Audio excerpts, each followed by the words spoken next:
नमस्कार।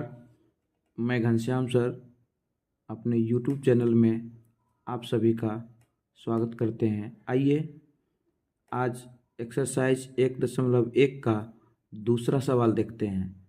कह रहा है दिखाइए कि कोई भी विषम पूर्णांक 6q+1 या 6q+3 या 6q+5 के रूप का होता है। आइए इन सवाल को सॉल्व करते हैं। लिखेंगे सॉल्यूशन। आपको दिया है कोई विषम पूर्णांक है, मान लीजिए माना कि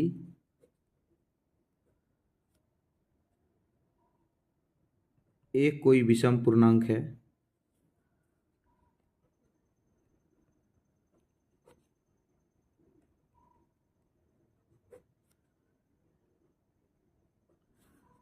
तो आप लिख सकते हैं a बराबर 6q+1। यूक्लिड विभाजन एल्गोरिथम से आप कह सकते हैं यूक्लिड विभाजन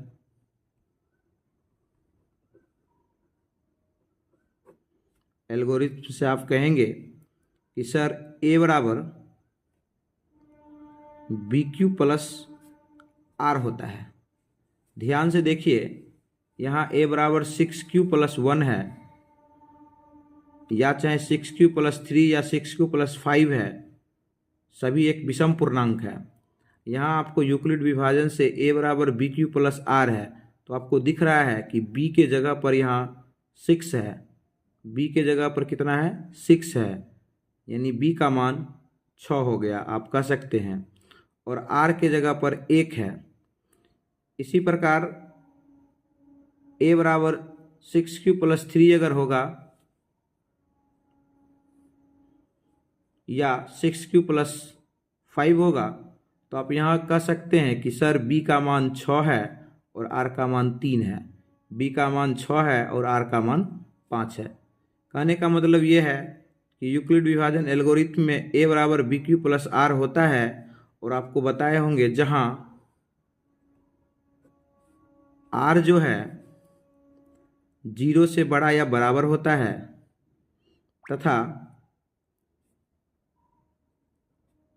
r से बड़ा b होता है। ये कंडीशन आपको हम बताए होंगे। इसका मतलब है कि यहाँ देखिए कि b का मान 6 है तो r क्या होगा? b से छोटा होगा हमेशा। b का मान 6 है तो r b से क्या होगा? छोटा होगा। इसका मतलब आप लिख सकते हैं b बराबर 6 तो r का मान 6 से छोटा मतलब 5, 4, 3, 2, 1 और 0। r का मान 5, 4, 3, 2, 1 और 0, क्योंकि r b से छोटा होना चाहिए। b 6 है तो r होगा उससे कम, 5, 4, 3, 2, 1, 0। आइए अब हम r और b का मान रख करके यूक्लिड विभाजन एल्गोरिथम के फॉर्मूले का उपयोग करते हैं। देखिए स्टेप 1 में हम चलते हैं। जब r का मान 0 हो और b का मान 6 हो तो आप लिख सकते हैं a बराबर bq+r, b का मान 6 है, q प्लस r का मान 0, तो आ जाएगा आपको a बराबर 6q। आप देखिए q का मान कुछ भी आप लीजिए, 1, 2, 3, जैसे 1 लेंगे तो 6 गुने 1 6, 2 लेंगे तो 6 दूनी 12, 3 लेंगे तो 6 तिया 18। ये आपको एक सम संख्या आ रहा है, अर्थात सम पूर्णांक आ रहा है। तो आप इसे कह सकते हैं कि सर ये तो सम पूर्णांक होगा। तो ये हो गया सम पूर्णांक। इसी प्रकार स्टेप 2 में हम r का मान 1 लेंगे और b तो 6 ही रहेगा हमेशा। फिर प्रयोग करेंगे a बराबर bq+r, ए बराबर बी का मान 6 क्यू प्लस आर, आर का मान आपने 1 लिया है तो 1। यहाँ पर देखिए क्यू का मान कुछ भी लीजिए, 1 तो 6 इकाई 6 जोड़ 1 कितना हो गया 7। 7 कौन सा पूर्णांक है, विषम पूर्णांक है, तो आप लिख सकते हैं कि सर ये तो विषम पूर्णांक होगा, ये एक विषम पूर्णांक होगा। आइए अब स्टेप 3 को देखते हैं।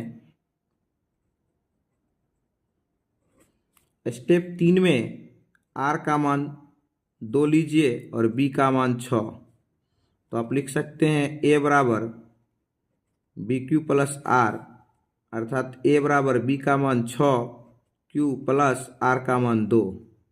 आप यहाँ देख सकते हैं क्यू का मान कुछ भी लीजिए, जैसे 1 लीजिए, 6 इकाई 6 और 2 8, तो आपको ये आ गया समपूर्णांक। तो आप इसे कह सकते हैं कि सर ये तो समपूर्णांक होगा,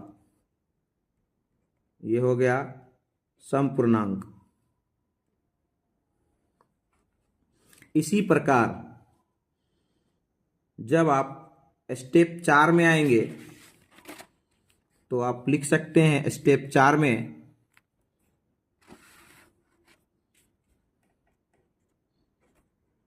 स्टेप 4 आर का मान 3 लेंगे और बी का मान 6, तो लिखेंगे ए बराबर बी क्यू प्लस आर, अर्थात ए बराबर बी के जगह पर 6 क्यू प्लस आर के जगह पर 3। देखिए क्यू का मान बदलिए, 1 6 इकाई 6 6 3 9, 9 कौन सी संख्या है, विषम, अर्थात आप इसे कह सकते हैं कि सर ये तो विषम पूर्णांक होगा। इस तरह से आप देख रहे हैं कि 6q एक समपूर्णांक आ गया, 6q प्लस 1 एक विषम पूर्णांक आ गया और 6q प्लस 3 भी एक विषम पूर्णांक आ गया।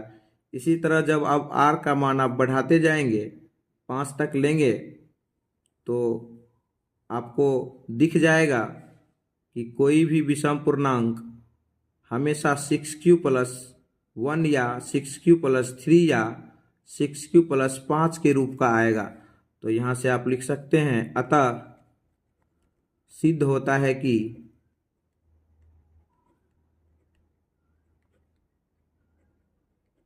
कोई भी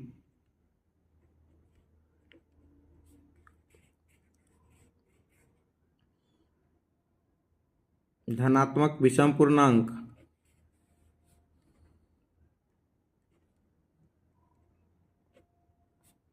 सिक्स क्यू प्लस 1 या 6q प्लस 3 या 6q प्लस 5 के रूप का होता है, के रूप का होता है।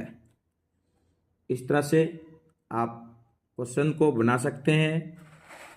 एक दो बार इस वीडियो को देखिए और समझने का प्रयास कीजिए, लेकिन याद रखिए कि ज़्यादातर ये क्वेश्चन आपके एग्ज़ाम में नहीं पूछा जाता है, लेकिन फिर भी इस क्वेश्चन को आप फिर से 2-3 बार देखिए और बनाने की कोशिश कीजिए। धन्यवाद।